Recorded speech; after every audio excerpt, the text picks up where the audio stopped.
Again, wala na siyang immunity. Kaya dapat humarap siya sa mga kasong ito laban sa kanya.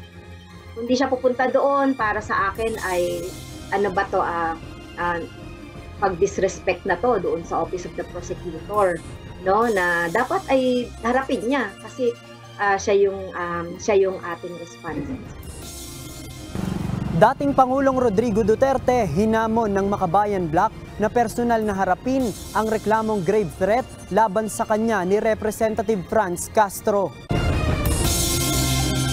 As peak energy demands are expected to nearly quadruple in the Philippines by 2040, nuclear power can consistently produce enough energy to meet communities' critical needs without emitting more greenhouse gases.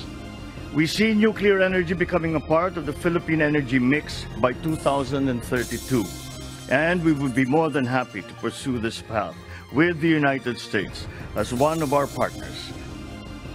123 nuclear agreement sa pagitan ng Pilipinas at Estados Unidos nilagdaan na.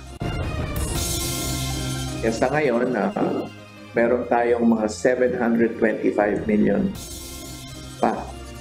Laki-laki pa. That I understand can be rolled over to the next fiscal year. Department of Migrant Workers may sapat na pondo para sa repatriation ng mga Pilipino mula Israel, Lebanon at West Bank. They know the IDF won't attack, the Air Force won't attack here, so they use the hospital as human shields. Terror infra-tunnel umano ng Hamas natagpuan ng Israeli forces sa Shifa Hospital.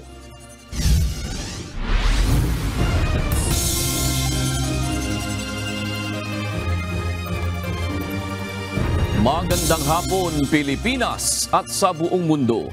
Una sa ating mga balita. Dapat itigil na umano ni dating Pangulong Rodrigo Duterte ang maladrama nitong mga tugon sa kinakaharap na reklamo kaugnay ng sinasabing pagbabanta sa isang mambabatas. Sa halip, muli itong hinamon ng Makabayan Bloc na humarap ng personal sa korte at sagutin ang mga akusasyon laban sa kanya. Ito ang balita ni JP Nunez. Ako bilang complainant ay naasahan ko na makita natin doon yung respondent at harapin niya yung i-file natin kaso sa kanya at makapag-file din siya nung ano man yung ebidensya ni affidavit niya. Bagamat maaaring magpadala na lamang ng legal counsel si dating Pangulong Rodrigo Duterte para maghain ng counter-affidavit at supporting documents sa Quezon City Prosecutor's Office, hinamon ng Makabayan Bloc ang dating presidente na harapin ng personal ang reklamong grave threat na inihain laban sa kanya ni House Deputy Minority Leader at ACT Teachers Party List Representative Franz Castro. Again, wala na siyang immunity. Kaya dapat humarap siya sa mga kasong ito laban sa kanya. Kung di siya pupunta doon, para sa akin ay pag-disrespect na to doon sa Office of the Prosecutor, no, na dapat ay harapin niya kasi siya yung ating respondent. Noong Miyerkules, November 15, nagpalabas ng subpoena ang QC Prosecutor's Office upang ipatawag si dating Pangulong Duterte kaugnay sa gagawing preliminary investigation. Naghain ng reklamong kriminal na grave threats sa ilalim ng Article 282 ng Revised Penal Code na may kaugnayan sa Section 6 ng Cybercrime Prevention Act of 2012 si Congresswoman Castro. Kaugnay ito ng mga pagbabantang ginawa umano ng dating presidente laban sa buhay ng mambabata sa isang panayam. Sa isang programa, sinabi naman ni dating Pangulo na magpapakulong na lang umano siya dahil ginigipit o inuusig siya ni Congressman Castro. Ito ang kanyang naging sagot kaugnay sa tanong kung susundin ba niya ang subpoena kaugnay sa reklamong inihain laban sa kanya. Tugon naman ng Makabayan Bloc, hintayin niya yung proseso ng batas kung siya ay mapapakulong o hindi. So wag niyang pangunahan ang justice system. Ang sinasabi niya na agad, he would rather go to jail eh. Well, actually, wala namang pipigil sa kanya. Pero mas gugustuhin natin na humarap siya, no? Kasi napakalinaw ng threats at harassment na binitawan niya laban kay Representative Franz Castro. Kaya dapat maging accountable siya at harapin niya ang kaso laban sa kanya. Iginigit ni Congressman Castro na hindi niya ginigipit ang dating Pangulo at sa halip ay ginagamit lang niya ang kanyang karapatan na maghain ng reklamo dahil sa umano'y tahasang pagbabanta nito sa kanyang buhay.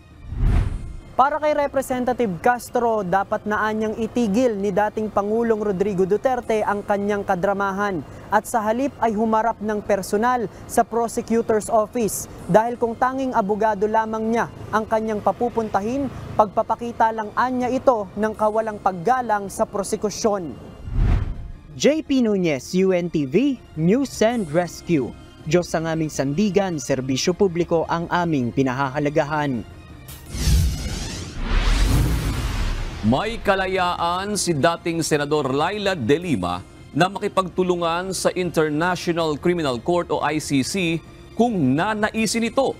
Sa kabila nito, nanindigan pa rin ang gobyerno na hindi ito makikipagtulungan sa ICC sa oras na ituloy nito ang investigasyon sa war on drugs ng nakalipas na administrasyon. Ito ang balita ni Harleen Delgado. Hindi, bahala siya kasi private person naman siya, hindi naman siya nagre-represent ng government. Any person, not only Senator De Lima, any private person who wants to assist in the investigation are free. They're free to do so. Walang pumipigil kay dating Senador Laila De Lima na makipagtulungan sa International Criminal Court o ICC sa investigasyon sa war on drugs ng Administrasyong Duterte. Ayon kay Solicitor General Menardo Guevara, malaya ang dating senadora o kahit sino mang pribadong individual na mag-asiste sa international body sakaling tuluyan ng ICC prosecutor ang kanyang investigasyon. Gayunman, nananatili ang posisyon ng Administrasyong Marcos na hindi ito makikipagtulungan sa ICC bilang paninindigan na gumagana ang justice system sa bansa. Nothing prevents a prosecutor. He can conduct his investigation any way he wants. The only problem is huwag siyang mag-expect ng cooperation, direct and actual cooperation from the government because the Republic of the Philippines has maintained its question of jurisdiction. Bukod dito, nananatili pa rin anya ang kanilang pagkwestiyon sa jurisdiksyon ng ICC sa Pilipinas na formal nang kumalas noong 2019. It's a sampal, no? Parang sinasampal tayo niyan. It's an admission when somebody says that the ICC should take over the investigation. That is also an indirect way of saying na ang ating legal and judicial system is not effective. So are we ready to admit that? That is the question. Matapos pansamantalang makalaya ni dating Senador De Lima, sinabi ni Senator Ronald Bato de la Rosa na tila humihina ang mga kaso kapag nagpapalit ang administrasyon. Ngunit para kay Solicitor General Guevara, wala itong direktang kinalaman sa pagpapalit ng liderato at mas nakadepende sa pagsuri ng ebidensya. I'd like to believe that changes in the attitude of the courts depend to a significant degree on the quality of the evidence being presented in court. So, halimbawa, merong ganyan na may mga nagre-retract ng kanilang testimonies, sinasabi na they were just coerced or something like that. Then somehow it affects the quality of the prosecution's evidence, no? Dagdag ni Guevara na nagsilbi ring Justice Secretary noong 2018 sa ilalim ng panahon ni dating Pangulong Duterte, nakadepende na sa Department of Justice kung paano nito itutuloy ang nalalabing parte ng paglilitis para sa natitirang kaso ni dating Senador De Lima. Harleen Delgado, UNTV News and Rescue. Diyos ang aming sandigan, serbisyo publiko ang aming pinahahalagahan. Handang magbigay ng libreng sakay ang Philippine National Police para sa mga may stranded na pasahero sa gagawing tigil pasada sa Lunes. Ayon kay PNP Public Information Office Acting Chief Police Colonel Gene Fajardo, may mga mobility asset ang PNP na maaaring i-deploy kung kinakailangan. Ito ang balita ni Lea Ilagan.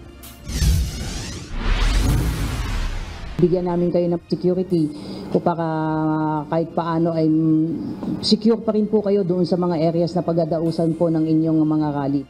Wala pang tugon ang grupong Piston sa panawagan ng Land Transportation Franchising and Regulatory Board na wag nang ituloy ang planong 3 araw na tigil pasada sa susunod na linggo. Kaya ang Philippine National Police naghanda na rin ng contingency measure sakaling maraming commuters ang walang masakyan. Ayon kay PNP Public Information Office Acting Chief Police Colonel Jean Fajardo, magdi-deploy sila ng mga mobility assets na maaaring gamitin na libreng sakay. Meron naman na po tayo, sir, na standard security coverage pag may mga ganito pong mga planong transport strike. At kagaya ng lagi nating ginagawa, sir, nagpapalabas tayo ng mga mobility assets ng PNP para makatulong po kung sakasakaling may mga mai-stranded po tayong mga kababayan. Bukod sa mga mobility assets, magpapakalat din ng mga tauhan ang PNP para sa maayos at payapang transport strike. Nakiusap din ang PNP sa mga tsuper na huwag pilitin ang ibang driver na sumama sa tigil pasada kung nais ng mga itong mamasada. Kung kayo po ay may kakapatan na magpahayag ng inyong mga damdamin, ay may kakapatan din po yung ibang mga kasamahan ninyong mga tsuper na piliin na hindi sila sumama sa ganitong mga aktibidad at hayaan niyo po sila na mamasada. Nasa 100,000 transport workers ang inaasahan ng piston na lalahok sa 3 araw na tigil pasada. Ngunit ayon naman sa grupong Manibela, bagamat suportado nila ang ipinaglalaban ng piston, kaugnay sa deadline ng jeepney modernization sa December 2023, hindi naman sila sigurado kung sasama sa naturang transport strike. Leia Ilagan, UNTV, News and Rescue. Diyos ang aming sandigan, serbisyo publiko ang aming pinahahalagahan. Naobserbahan na ng Metropolitan Manila Development Authority ang lalo pang pagbigat ng trapiko sa Metro Manila. Sa datos ng MMDA, umabot na sa higit 400,000 ang traffic volume sa EDSA kada araw. Sa ngayon, patuloy ang kanilang pag-aaral kung ano ang magiging epekto ng no window hour ng coding scheme sa mga motorista. Isa sa kanilang konsiderasyon ay ang pagkakaroon ng spillover ng mga sasakyan tuwing rush hour. Sa Lunes, posibleng anunsyo na ng MMDA kung tuluyan ang aalisin ang window hour. Yan po ay ating inaaral at we'll make the necessary announcement po by Monday whether or not ililift natin yung suspension. At asahan po nyo na yun po naman ating desisyon ay base sa datos at sa pag-aaral ng aming Traffic Engineering Center. Naglabas na ng direktiba ang Philippine National Police na nagbabawal sa mga tauhan na gumamit ng EDSA busway. Ayon kay PNP Public Information Office Acting Chief Police Colonel Jean Fajardo, tanging ang mga pulis lamang na mayroong dalang authorized PNP mobile ang maaaring dumaan sa bus lane. Sinabi pa ni Colonel Fajardo na nakikipag-ugnayan na ang PNP sa MMDA para malaman ang pangalan ng mga pulis na nahuling dumaan sa bus carousel. Bukod sa pagmumulta ay maaaring maharap ang mga ito sa kasong administratibo. Bilang miyembro po ng PNP ay dapat kami ang unang sumusunod po sa mga traffic rules and regulation. Except na kung kayo po ay may nasa official business at gamit po yung mga authorized na mga sasakyan po ng PNP ay dapat po ay hindi po dumadaan sa bus lane po. At doon sa mga pulis po na nahuli po ng MMDA ay nakikipag-coordinate na po ang PNP sa MMDA para makuha po yung mga pangalan po ng mga pulis at maliban po doon sa mga fine na isas na kailangan po nilang bayaran as a penalty po doon sa pagdaan nila sa bus carousel ay may haharapin pa rin po silang admin case dito po sa PNP po. Sa ibang balita, nanindigan ang Commission on Elections o COMELEC na wag nang gamitin ang mga lumang vote counting machines o VCMs kahit pa mataas ang accuracy o effectivity ng mga ito. Bunsod nito, sinimulan na ng COMELEC ang pre-bid conference para sa mga gagamiting sistema sa susunod na eleksyon. Ito ang balita ni Dante Aumento. Napaka-dangerous po na gamitin sapagkat katulad ito ng haraang eleksyon natin ng BSKE. Alam po natin sa 3 lugar, tulad po ng Dasmariñas at sa Pasong Tamo, nagkaroon na po ng malfunction ang ating pong ilang makina. Hindi kampante ang Commission on Elections o COMELEC na gagamitin pa ang nasa 97,000 na vote counting machines o VCMs na mayroon sila.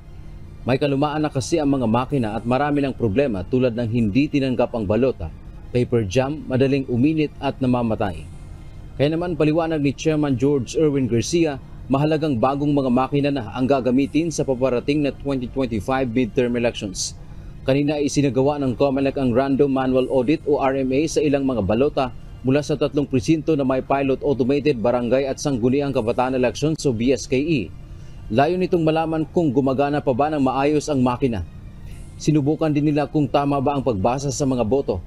3 ballot boxes ang binuksan mula sa barangay Pasong Tamo sa Quezon City at 2 barangay naman sa Dasmariñas City, Cavite.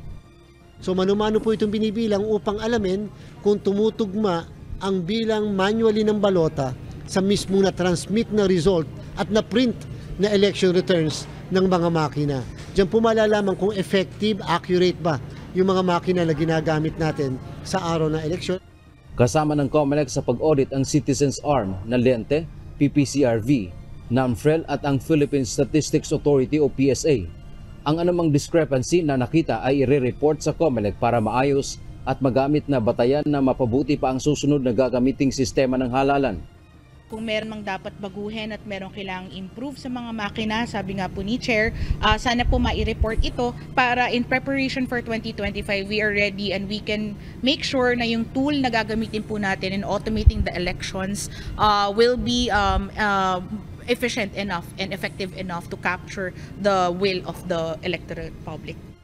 Samantala, noong Lunes ay sinimula na ng COMELEC ang pre-bid conference para sa gagamiting sistema ng eleksyon, kabilang na ang mga makinang rerentahan. 3 kumpanya na ang nagpahayag na sumali, kabilang ang Smartmatic na pinapadisqualify ng grupo ni dating DICT Secretary Eliseo Rio.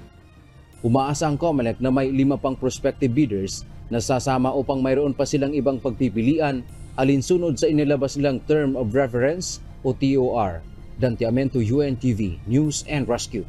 Diyos ang aming sandigan, serbisyo publiko ang aming pinahahalagahan.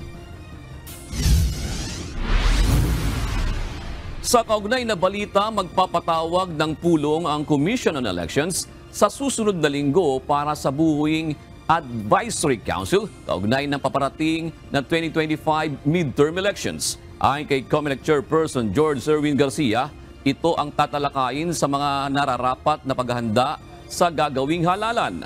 Ang Advisory Council ay binubuo ng iba't ibang ahensya ng pamahalaan katulad ng Department of Information and Communications Technology o DICT at Department of Education na may mga mahalagang ginagampanan tuwing eleksyon. Sa batas din po kasi natin sa Republic Act 9369, meron pong kine-create ang batas na tinatawag na COMELEC Advisory Council. Napaka-importante po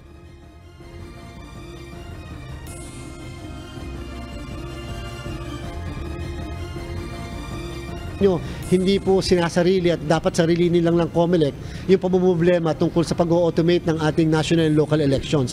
Dapat may mga kaakibat po tayong ahensya ng pamahalaan at mga civil society organizations. Yan po ang purpose kung bakit meron tayong COMELEC Advisory Council.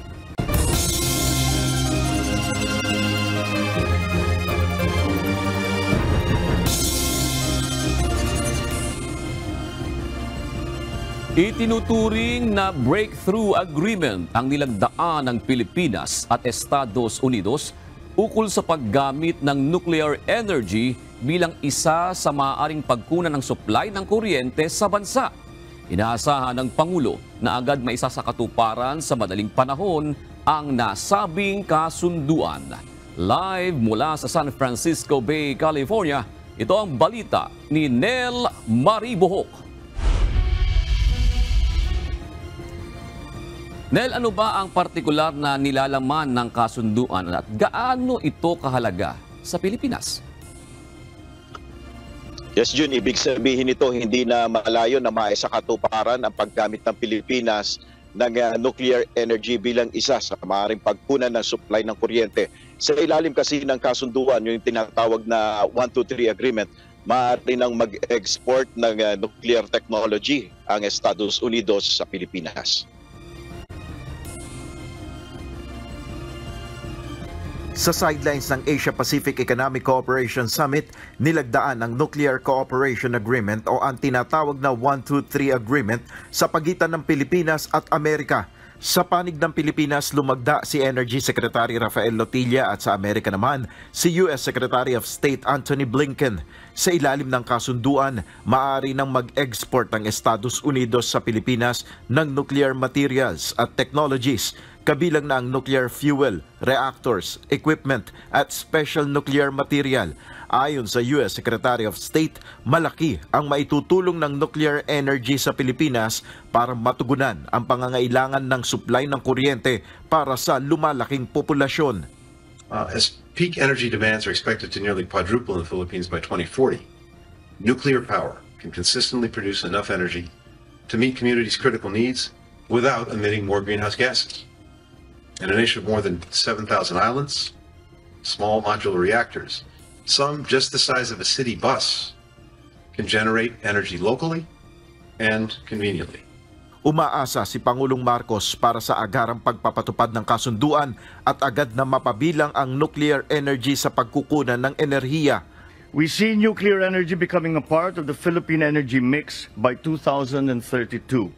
And we would be more than happy to pursue this path with the United States as one of our partners. Magpapalakas rin anya ang kasunduan na ito sa alyansa at ugnayan ng Pilipinas at Amerika.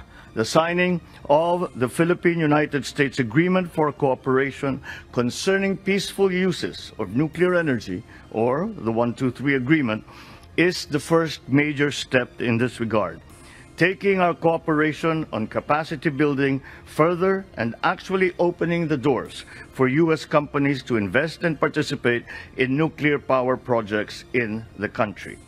Hindi lamang ukol sa power generation ang nilalaman ng Civil Nuclear Cooperation. Makikinabang rin dito ang sektor ng agrikultura, health at water management. Samantala sa naganap naman na APEC Summit ngayong araw, pangunahin ng issue sa climate change at energy security ang naging intervention ni Pangulong Marcos sa informal dialogue. Ang kanyang panawagan, pagtutulungan ng mga bansa upang maging affordable at accessible sa lahat ng renewable energy at maialis o mabawasan na ang paggamit ng fossil fuel. Ibinida rin ng Pangulo ang pagpapaluwag ng pamumuhunan sa Pilipinas sa solar, wind at geothermal sectors. Kaugnit pa rin sa naganap na APEC Summit, nag-host kanina ang Estados Unidos ng isang dinner para sa APEC leaders at bukas sa huling araw naman ay may magaganap pang tinatawag na retreat session ng APEC leaders at may mga natitira ring mga pagpupulong ang Pangulo sa ilang business leaders dito at kinukumpirma pa natin kung matutuloy yung pakikipagpulong ni Pangulong Marcos sa CEO ng SpaceX na si Elon Musk at mamaya rin ay alamin din natin kung natuloy din yung ilang mga bilateral meetings kabilang na dyan yung kay Canadian Prime Minister Justin Trudeau at sa impormasyon din na ibinigay sa atin na posibleng bukas dito sa California naman ay magaganap doon sa huling araw ng APEC yung bilateral meeting naman ng Pangulo kay Chinese President Xi Jinping. Yan muna ang ating update. Balik sa iyo, Jun. Nel, dun sa ipinapaliwanag kanina na sinasabing yung mga reactor kasing laki lamang ng bus, kailangan pa bang magtayo ng pasilidad para dito sa mga reactor na ito, Nel? O kasi ang baka isipin ng marami, kailangan pa ng power plant, parang ganon, Nel? Tama dyan, kabilang yan dun sa kung matatandaan natin yung nireport natin kahapon, may isang kasunduan na nilagdaan sa pagitan ng Meralco at yung ultra-safe nuclear cooperation para doon sa pag-aaral sa tinatawag na micro-modular reactors. Ito yung napag-usapan din natin yung nakaraang Washington State visit ni Pangulong Marcos, doon unang napag-usapan ito. At ito ay dadaan na sa feasibility study. Ibig sabihin ay pag-aaralan muna ito mabuti kung kinakailangan din magtayo ng isang panibagong nuclear power plant ang bansa o hindi na o bubuhayin yun na dyan sa Bataan. So malalaman niya sa mga susunod na taon dahil sa ilalabas na feasibility study kaugnay dyan na June. Ibig sabihin pala, Nel, mangyayari dito kasama din ang pribadong kumpanya o mga korporasyon na maaaring mag-export ng mga materyales nuklear. Tama ba yan, Nel? Tama ka dyan dahil may partnership dyan ang private sector dyan sa Estados Unidos at papunta dyan sa Pilipinas na magkakaroon din ng partnership sa private sector. Jun, tama ka dyan. Nel, kasama ba sa pag-aaralan kung gaano ang ibababa ng singil sa kuryente kung sakaling may isa katuparan na ito? Magandang tanong yan dahil isa din yan sa mga naitanong namin din sa mga nakaraang pagpupulong with President Marcos sa media dahil noon pa man lumulutang na yung ideya na yan, yung pagbuhay dun sa Bataan Nuclear Power Plant kung sakaling tayo nga ay mag-shift na sa paggamit ng nuclear kung hindi man 100%. Sinasabi nga na may posibilidad pa lang na bumaba yung singil ng kuryente dahil sa paggamit natin ito na nuclear energy, June. Ano pa ba ang mahalagang mga pagpupulong na haharapin ni Pangulong Bongbong Marcos sa Janel? Pagkatapos nitong APEC Summit dito sa San Francisco, California, ay lilipad ang Pangulo papuntang Los Angeles, California naman para sa Filipino community meeting at gayon din sa mga business leaders meeting. At pagkatapos noon ay lilipad naman siya patungong Honolulu, Hawaii kung saan ay bibisita naman siya doon sa Indo-Pacific Command at yung ilang mga pagpupulong sa mga opisyal doon. Yun ang kanyang huling activity, yung US leg trip niya dito. At pagkatapos noon ay uuwi na rin ng Pangulo after nitong 1 week halos din dito sa Estados Unidos. Pansin natin na kasama pa rin niya ang kanyang secret weapon, Nel. Sa ngayon, hindi na natin nakita yung si Congressman Gloria Macapagal Arroyo dito sa mga nakaraang foreign trip, June. At isa rin yan sa posible nating itanong kapag nagkaroon ng kapihan bukas with media delegation, yung issue na yan.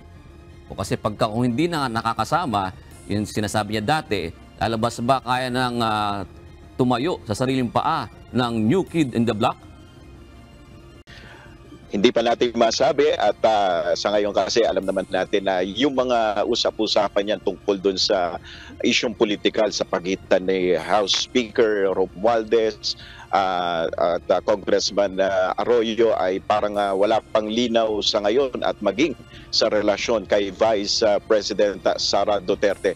So parang nananatili pa rin komplikado yung sitwasyon at hanggang sa ngayon ay wala pa rin tayong naririnig na posisyon ng Pangulo ukol dyan.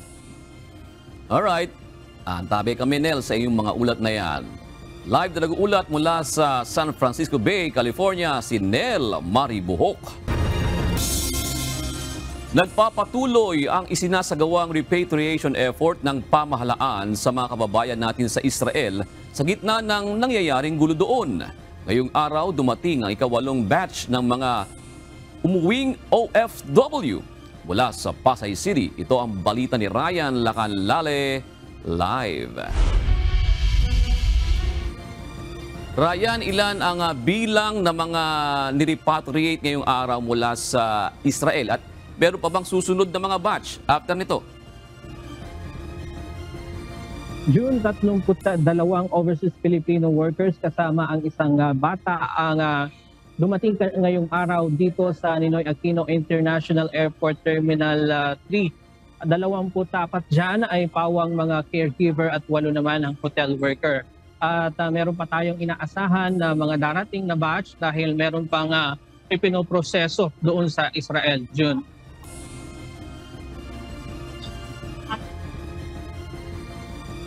Stress ngayong hapon, lumapag sa NAIA ang Etihad Airway Flight EY424 na sinakyan ng ika-8 batch ng nirepatriates mula Israel.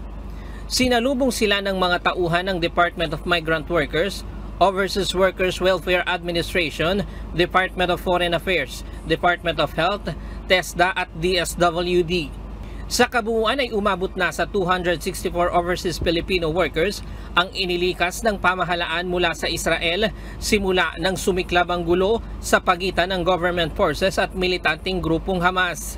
Sa ngayon ay mayroon pang 83 ang OFW sa Israel, samantala 150 naman sa Lebanon at 4 sa West Bank ang humihingi na rin ng tulong para i-repatriate. Kasalukuyan na ring pinoproseso ng pamahalaan ang kanilang pag-uwi sa bansa.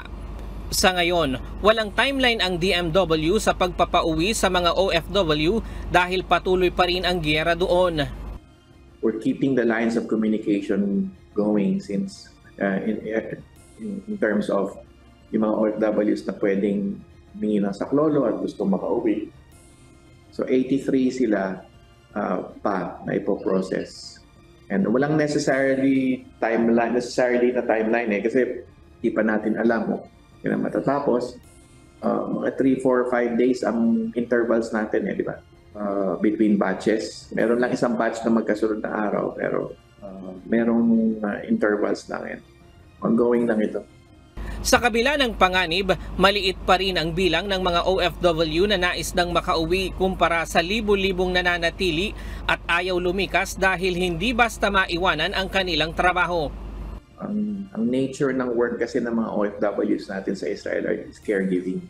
Unlike yung sa ibang bansa na katulad ng Thailand, nasa agriculture sila, nasa farm sila. Obviously, the agricultural workers tend to farms. No? Tayo, we tend to people. Siyempre, may responsibilities tayo sa elderly patients, elderly wards ng ating mga caregivers. So, kaya nga parati natin in-emphasize na dapat maganda yung pag-iwalay, may proper turnover to the relatives. No? Nasa 80 milyon pesos ang nagagastos sa repatriation effort mula sa bansang Israel, Lebanon at West Bank. Pero mayroon pa rin itong sapat na pondo para sa pagpapauwi sa iba pang Pilipino na nais lumikas.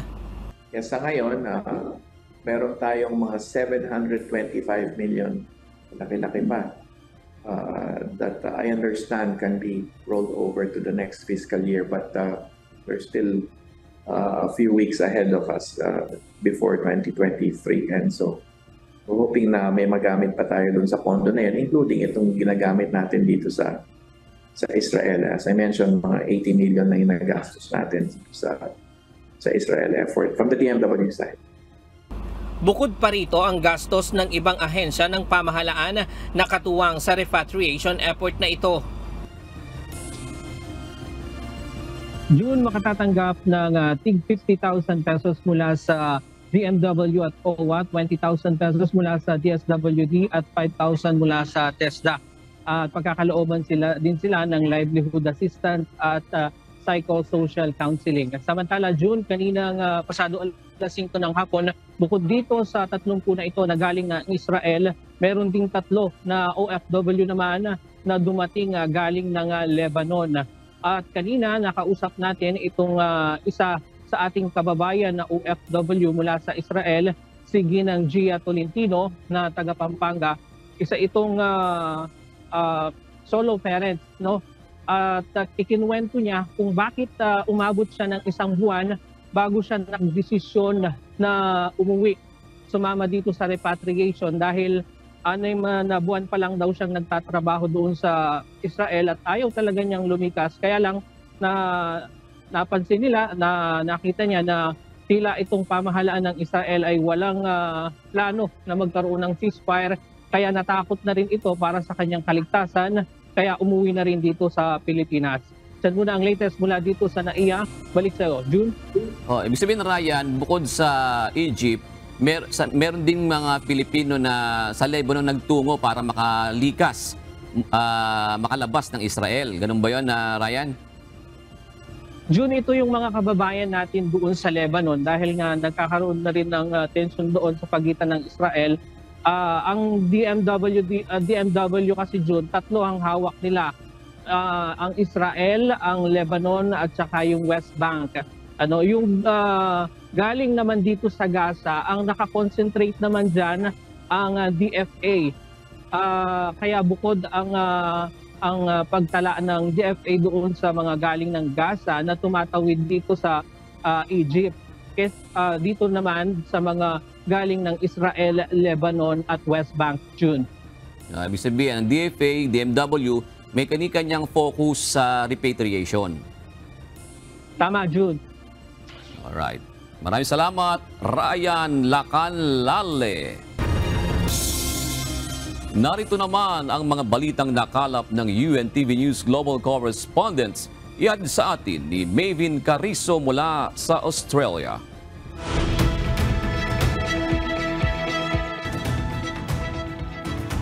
Magandang hapon, Maybin. Kumusta naman ang relasyon ng Australia sa China at sa Japan? Magandang hapon din sa inyo dyan, June. Bagamat ang ugnayan sa pagitan ng Australia, Japan at China ay naapektuhan ng iba't ibang salik, patuloy na matibay ang alyansya sa ngayon ng Australia at Japan. Nakamarka ang ugnayang pang-ekonomiya, kooperasyon sa seguridad, at pati na rin yung iisang halaga nila sa demokrasya. Ang ugnayan naman ng Australia sa China, nagkaroon man ng hamon dulot ng mga alitang pangkalakalan, democratic tensions at pagkakaiba sa iba't ibang issue. Ayon kay Prime Minister Anthony Albanese, nakikitaan niya ang pagsusumikap ng China na muling makipagtulungan ng mas konstruktibo at patuloy na mapaunlad ang relasyon ng dalawang bansa.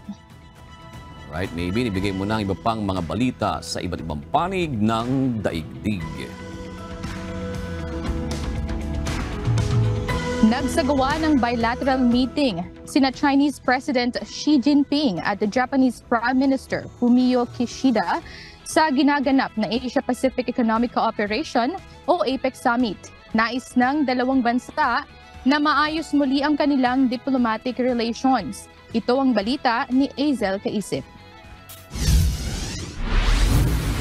Pagtibayin ang strategic relationship. Ito ang sinabi ni Chinese President Xi Jinping kay Japanese Prime Minister Fumio Kishida sa kanilang unang face-to-face meeting matapos ang isang taon. Pinag-usapan ng dalawa sa pinakamalaking ekonomiya sa Asia ang pagsasagawa ng panibagong dialogue framework pagdating sa export control issues at pagkakaroon ng safe business environment. Nagkaroon ng lamat ang relasyon ng dalawang bansa sa mga nagdaang taon dahil sa iba't ibang issue gaya ng territorial disputes, trade tensions at Taiwan.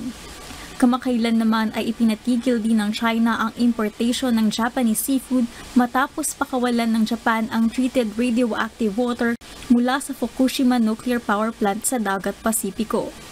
Noong 2008, nagkaroon ng joint statement ang Japan at China kung saan nagkasundo ang dalawang bansa na magkaroon ng mutually beneficial relationship base sa common strategic interests.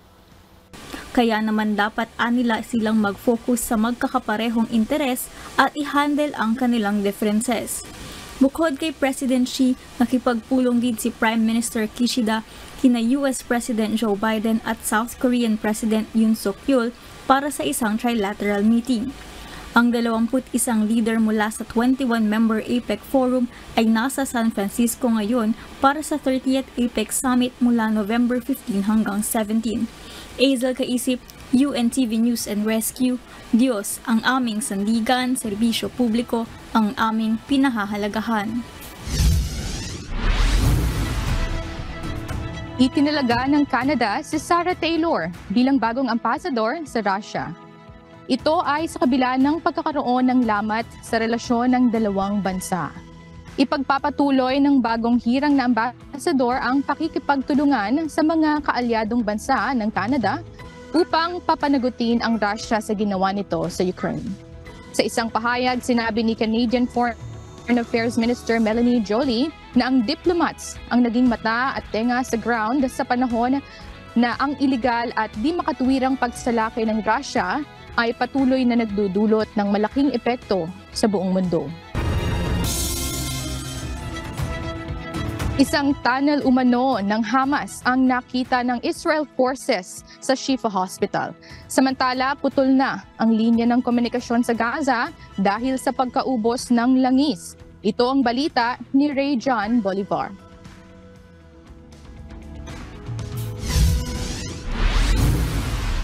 They know the IDF won't attack, the Air Force won't attack here, so they use the hospital as human shields. Ipinakita ng Israel Defense Forces o IDF ang isang malalim na butas na napaliligiran ng bato at guho. Ito umano ang pasukan ng isa sa mga tunnel ng Hamas militant group na matatagpuan malapit sa entrance ng Shifa Hospital. Bukod dito, nakakita rin umano ang IDF ng isang sasakyang puno ng iba't ibang klase ng armas. We found a vehicle filled with ammunition, RPGs, AK-47s. We see handcuffs, knives, As you can see, they were very well prepared, and where they're hiding all of this equipment is in a hospital, a place that's supposed to be for humanitarian aid. Nagtatago rin nila ang Hamas sa likod ng mga sibilyan nang may nakita itong mga raket at armas sa ilalim ng kama ng isang batang babae. Samantala, naputol na ang linya ng komunikasyon sa Gaza dahil nawala na ang lahat ng energy sources na ginagamit ng telecommunications company na Paltal at Jawal at hindi na gumagana ang internet, mobile phones at landline networks nito. Kaya naman nahihirapan ng makipag-ugnayan ang mga humanitarian organization sa mga sibilyan upang mabigyan sila ng tulong. Hindi naman pinapayagan ng Israel ang fuel imports dahil anila magagamit ito ng Hamas para sa military purposes. Radiant Bolivar, UNTV News and Rescue. Diyos ang aming sandigan, serbisyo publiko ang aming pinahahalagahan. Libo-libong empleyado ng Starbucks mula sa iba't ibang estado ng United States ang nagwelga sa tinatawag nitong Red Cup Day. Mga empleyado ng kumpanya humihiling ng kontrata para sa mas maayos na sahod, benepisyo at kondisyon sa pagtatrabaho. Ito ang balita ni Daryl Angeles. Do we want it? Now! And if we don't get it, shut it down! If we don't get it, shut it down! If we don't get it, shut it down! Mahigit 2,000 unionized employees ng Starbucks mula sa mahigit 100 shop sa 25 estado ng US ang nag-walk out sa kanilang mga trabaho upang magprotesta araw ng Huwebes, November 16. Inorganisa ang welga ng Union ng Starbucks Workers United o SWU na kumakatawan sa mahigit 10,000 empleyado ng Starbucks sa buong Estados Unidos. Hinihiling ng mga manggagawa na makipag-ayos ang Starbucks sa kanila ng may mabuting loob at tugunan ng kanilang mga alalahanin tungkol sa sahod, benepisyo at kondisyon sa pagtatrabaho. Pinangalan ng Red Cup Rebellion ng strike pagkatapos ng iconic Red Cups na ginagamit ng Starbucks para sa mga holiday drinks nito. Ito rin ay kasabay ng sikat na Red Cup Day ng kumpanya na siyang pinaka-busy at pinaka-understaffed na araw. Samantala, na inakusahan ng SWU ang Starbucks ng paglabag sa mga federal labor laws at pagtanggi na makipag-ayos sa mga manggagawa sa mahigit 200 unionized na tindahan. Anila nakagawa ng higit sa 900 hindi patas na labor practices ang kumpanya, kabilang rito ang pagganti laban sa mga empleyado na sinubukang sumama sa union. Sinabi naman ng Starbucks na itataas nila ng 3% ang hourly rate ng mga empleyado, subalit hindi nila tinanggap ito dahil tumaas ng 11% ang fourth quarter revenue ng coffee shop. Daryl Angeles, UNTV News and Rescue. Diyos ang aming sandigan, serbisyo publiko ang aming pinahalagahan.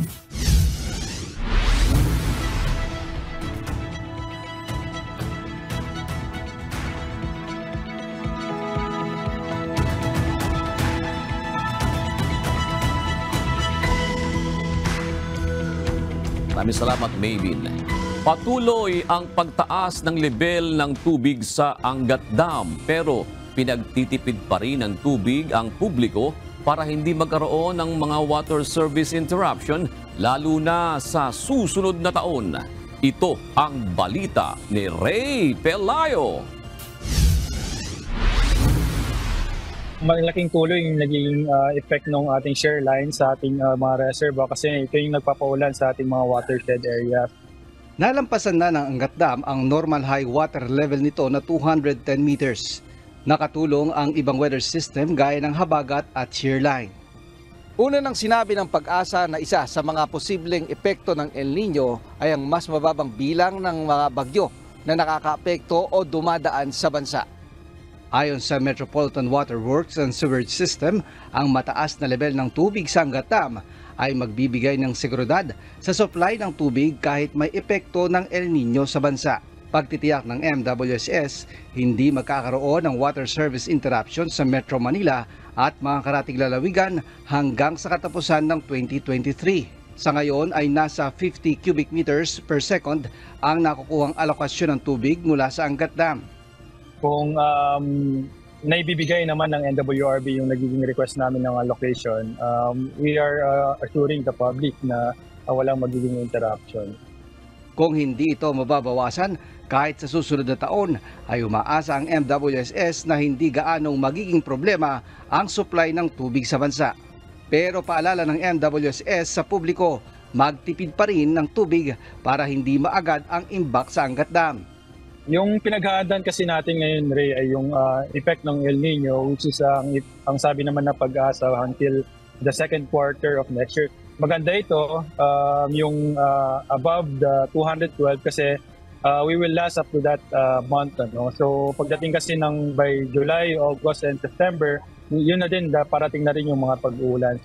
Samantala, sa spillway na pinadadaan ngayon ang tubig at hindi na sa low water intake ng dam. Ito'y upang maiwasan na magkakulay dilaw ang tubig na tumutulo sa mga gripo. Yung effect po kasi niya kapag may manganese content yung ating water, kapag nahaluan ng mga chlorine, yun po nagka-cause po niya. Yung effect po niya is yung discoloration. Isa ngayon po, spillway na po yung ginagamit po natin. Ray Pilayo, UNTV News and Rescue, Diyos ang aming sandigan, serbisyo publiko ang aming pinahahalagahan. Pumasok na sa loob ng Philippine Area of Responsibility ang isang low-pressure area. Namataan ito ng Pag-asa kaninang alas 3 ng hapon sa layong 730 kilometers sa silangan ng Hinatuan, Surigao del Sur. Apektado nito at ng shear line ang Visayas, Bicol Region, Northern Mindanao, Caraga, Davao Region at Palawan. Makararanas ng kalat-kalat na pag-ulan sa mga nasabing lugar na posibleng magdulot ng mga pagbaha at pagguho ng lupa. Ayon po sa Pag-asa, posibleng sa mga susunod na araw ay lumapit ang LPA sa Eastern Visayas at Mindanao. Samantala, apektado naman ng amihan ng Metro Manila at nalalabing bahagi ng Luzon.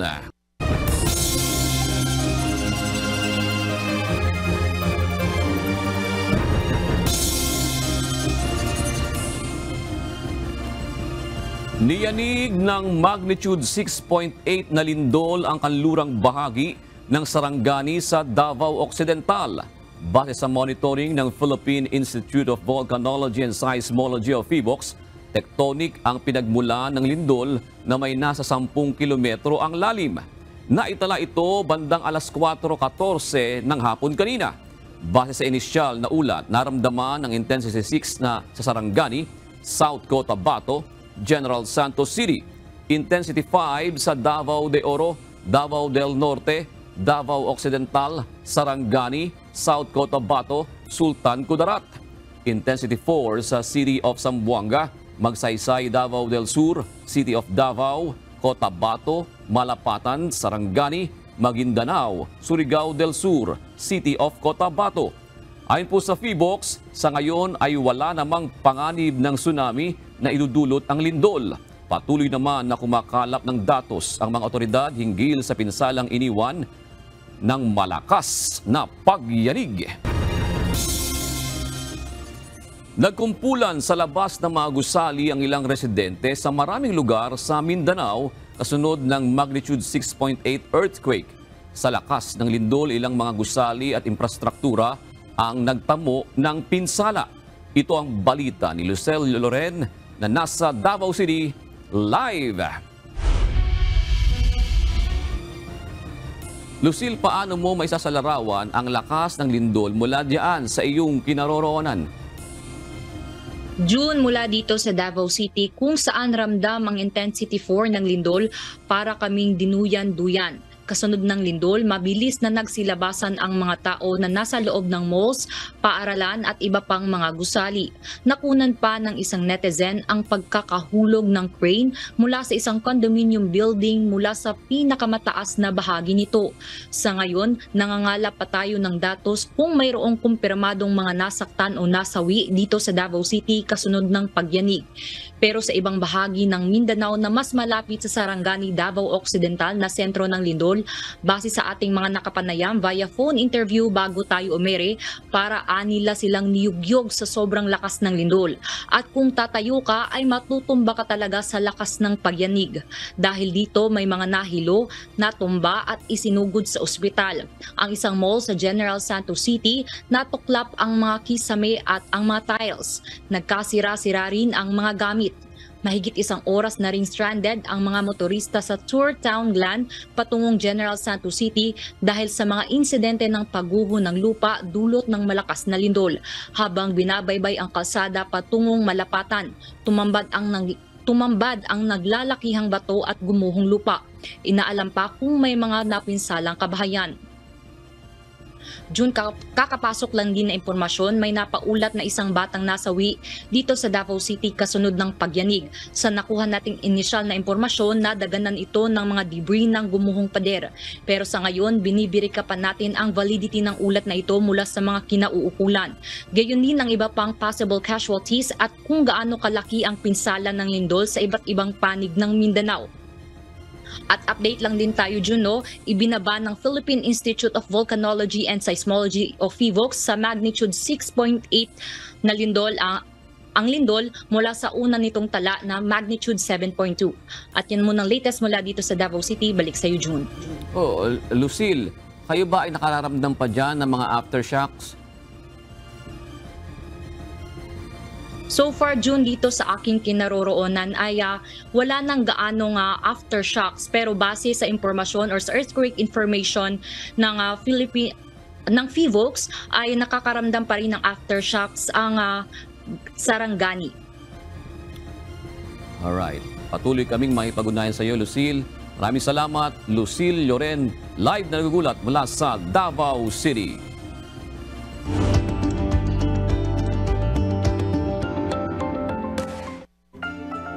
Isa sa sanhi ng pamamaga ng paa ay ang pagtaas ng uric acid sa katawan at ito ay tinatawag na sakit na gout.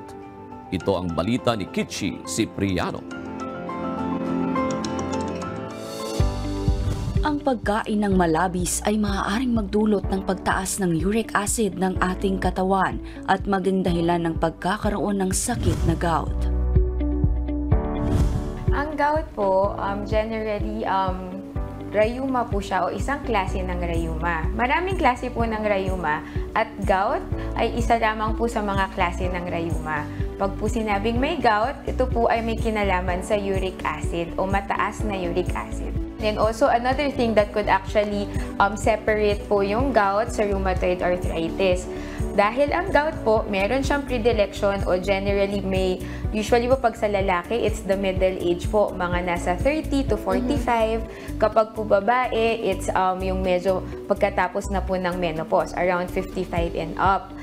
Kinakailangan din na makontrol ang pagtaas ng presyon upang maiwasan ang pag-atake ng gout. So, nakita po rin sa mga pag-aaral na medyo mag-anak din ang gout sa mataas ang presyon ng dugo. So, kasama po yun sa monitor. So, regular blood pressure monitoring, regular blood chemistries are part of the regular monitoring of a patient with gout. Alamin at unawain ang mga iba pang dahilan bakit nagkakaroon ng gout ang isang tao. Manood ng Doctors on TV ngayong linggo, alas 7 ng umaga, dito lang sa UNTV. Kichi Cipriano, UNTV News and Rescue. Diyos ang aming sandigan, serbisyo publiko ang aming pinahahalagahan.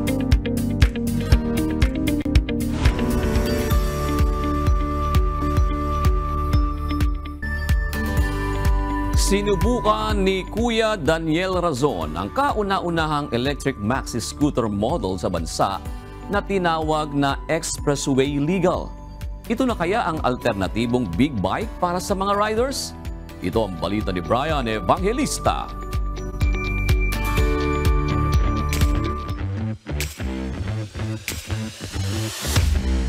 Kayo pala ang mag-uunang magdadala nito dito? Yes, opo. Actually, ito po ang unang-unang electric motorcycle maxi scoot po dito sa Pilipinas.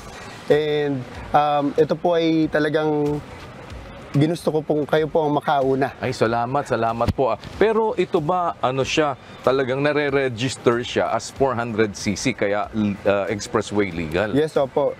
Yung conversion po niya at saka yung yung specs po niya ay pang 400cc na po. Even po sa Europe, mas known po kasi siya sa Europe eh.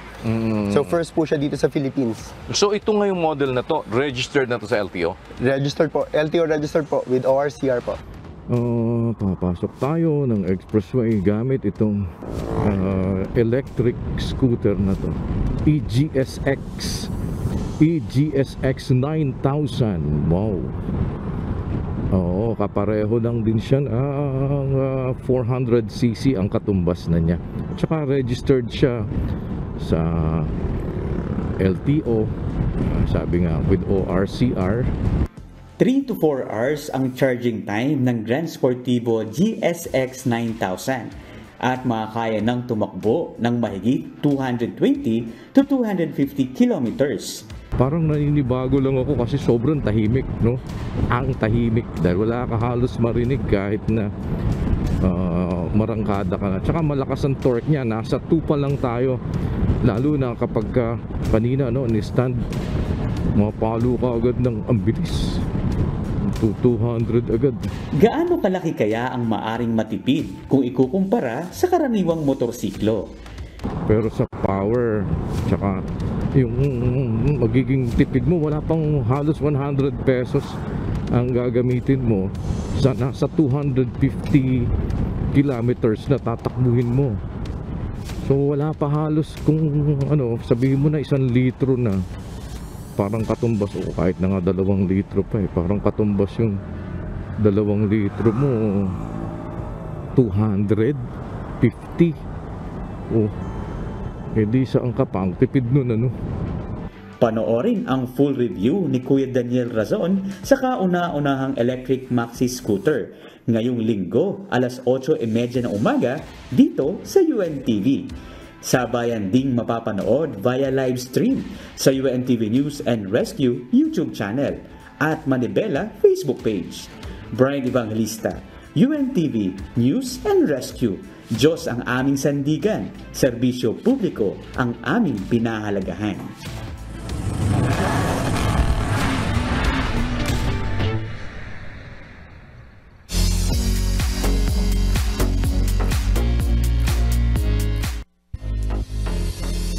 Nagpasiklaban na sa kani-kaniyang national costume ang mga kandidata ng 72nd Miss Universe pageant kanina.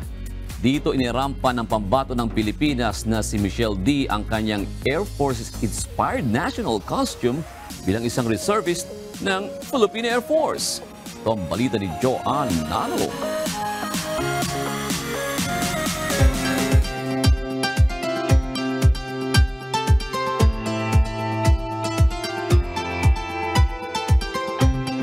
Nagpatalbugan na ng kani-kaniyang national costume ang mga kandidatang naglalaban-laban para sa 72nd Miss Universe pageant.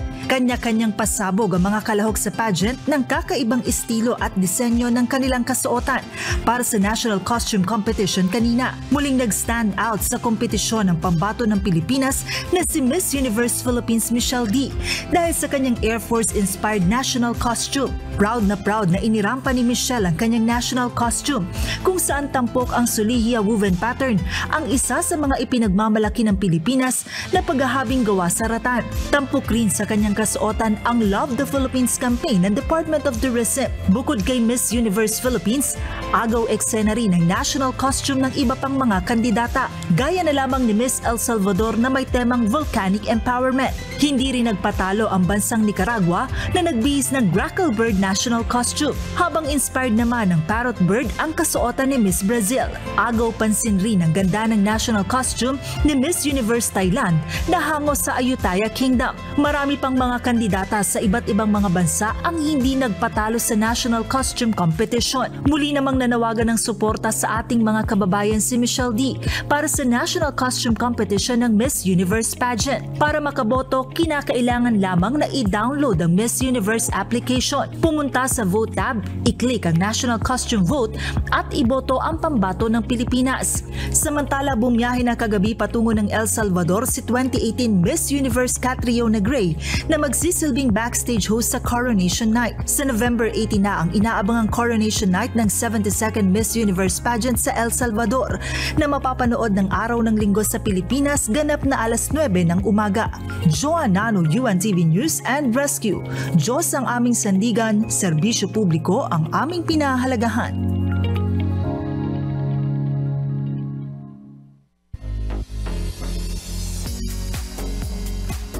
Samantala, bumaba na sa kanyang pwesto bilang presidente ng Miss Universe Organization si Paula Shugart.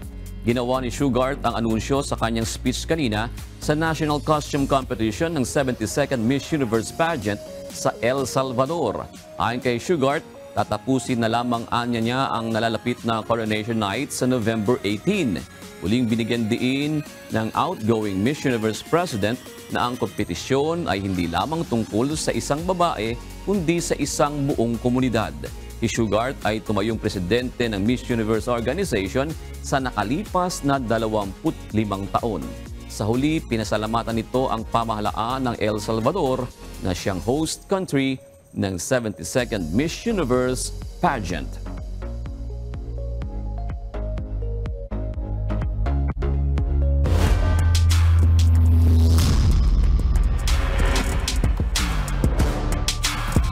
Nananatiling malinis ang record sa Liga ng Public Servants ang Ombudsman Graftbusters at DNR Warriors matapos magwagi sa kanilang mga games kahapon.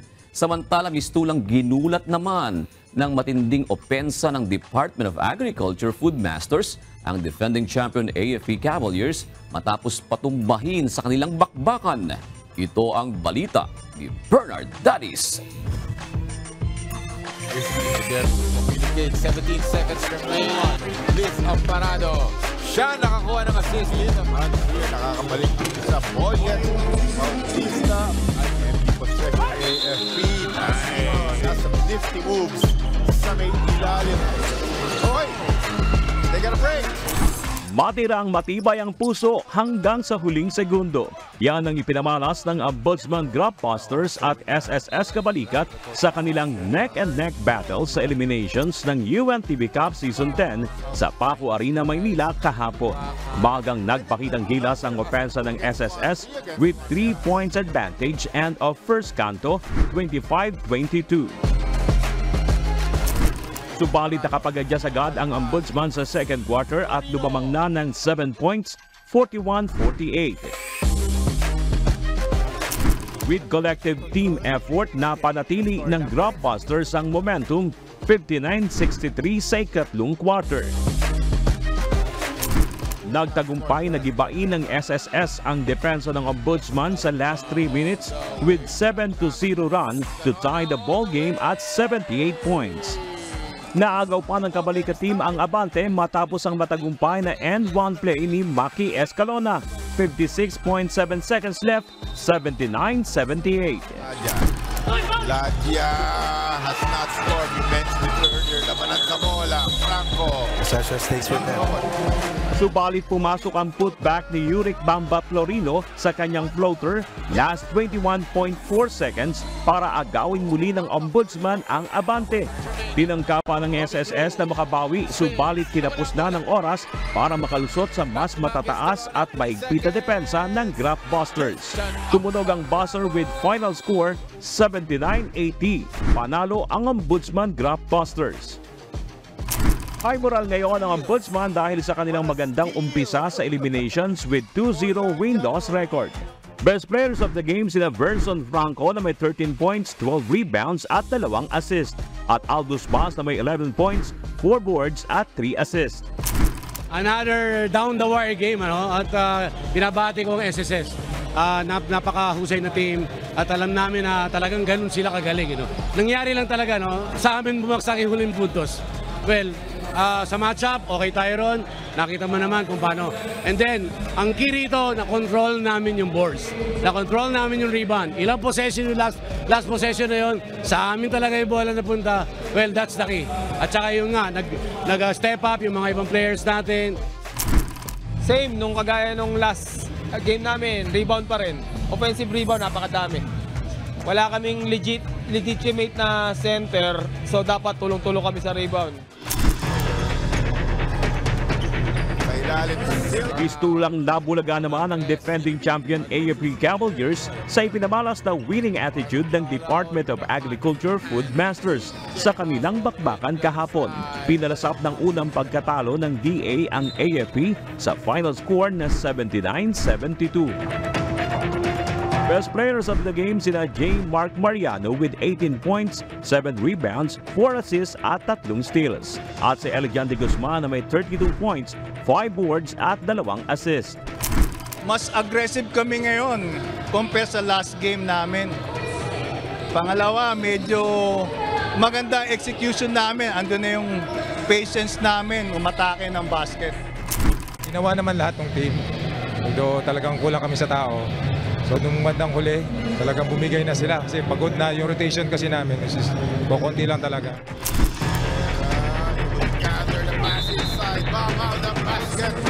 Tuloy-tuloy naman na magandang momentum ng DNR Warriors patapos nilang talunin ng Senate Defenders sa main game sa score na 70-54. Nanguna sa Warriors sina Alfie Grijaldo na tumikada ng 17 points, 12 rebounds, 3 assists at 6 na steals.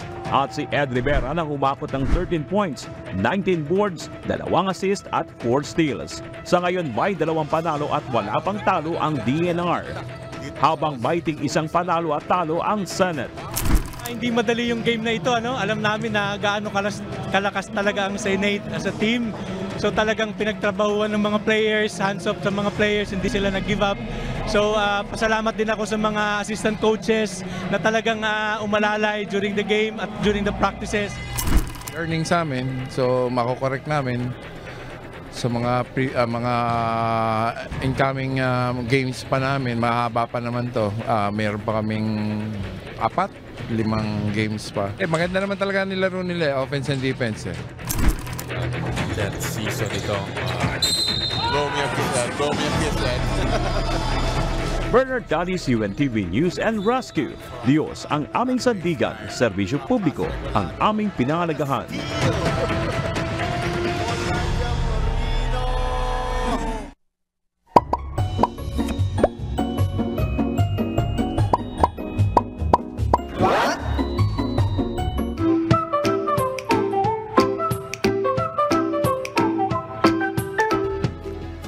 Nagkalaman po, bakit kaya may mga tao na nakakalbo? Meron bata pa, nakakalbo na, meron namang matanda, may makapal na makapal pa rin ang buhok. Ang pagkakalbo o hair loss, ayon po sa mga eksperto, ay maaring maganap sa maraming dahilan. At ito ay maaring maapektuhan ng genetic, hormonal, environmental at iba pang mga factor. Narito po ang ilan sa mga posibleng dahilan. Isa sa pangunahing dahilan ng hair loss ay kung may kasaysayan ng ganito po sa pamilya nyo. Mataas ang posibilidad na ikaw ay maapektuhan din. Ang mga pagbabago sa hormone levels ay maaring magdulot din ng hair loss. Halimbawa, ang androgenetic alopecia ay isang uri po ng hair loss na kaugnay sa hormonal changes sa katawan. Ang matinding stress, ayan, ako po, maaring maging isang factor din ng hair loss. Ang stress ay maaring magdulot ng temporaryong pagkakalbo, isang kondisyon na tinatawag na telogen effluvium. Ang ilang environmental factors tulad ng masamang kalidad ng hangin, mataas na level ng polusyon o masamang kalusugan ng ating mga anit ay maaring makaapekto rin sa kalusugan ng buhok. Mahalaga ang pangangalaga sa buhok at kung ang isang tao ay napapansin na hindi pangkaraniwan yung hair loss, mainam na kumonsulta sa isang doktor o dermatologist para sa tamang pagsusuri at payo. Ang tamang diagnosis ay mahalaga upang malaman ang pinaka-epektibong paraan ng paggamot. Sana po may natutuhan kayo at laging tatandaan, mapalad ang tao na nakakasumpong ng karunungan at ang tao na nagtatamo ng kaunawaan.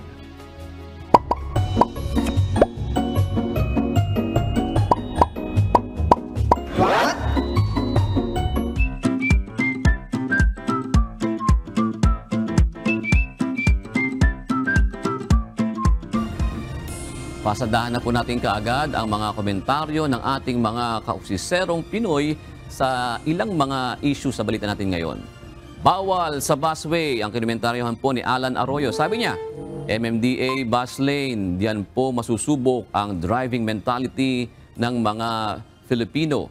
Sa simpleng ordinance, sana maglabas sila ng mga weekly statistics for public awareness. Good suggestion. Sabi naman po sa tigil pasada issue, si Joseph Marquez, mga drivers rin naman ang mawawalan kapag magtigil pasada. Hayaan na lang natin ang gobyerno ang humanap ng paraan na lumutas sa problema. Ayan. Friday shoutout po tayo mga kausi. Ito po sila ngayon. Ang ating mga masugid na kauserong Pinoy, si Renato Sumayang, si Abet Valdez, si Tazmi Saito, si Rio Ruiz, si Marvin Hebres at si Ireneo Flores. Maraming salamat po sa inyo pong pagsubaybay. Narito ang salita ng Diyos na ating sandigan mula sa aklat ng Mateo 7:26 na nagsasabi, "At ang bawat dumirinig ng aking mga salitang ito at hindi ginaganap ay matutulad sa isang taong mangmang na itinayo ang kanyang bahay sa buhanginan."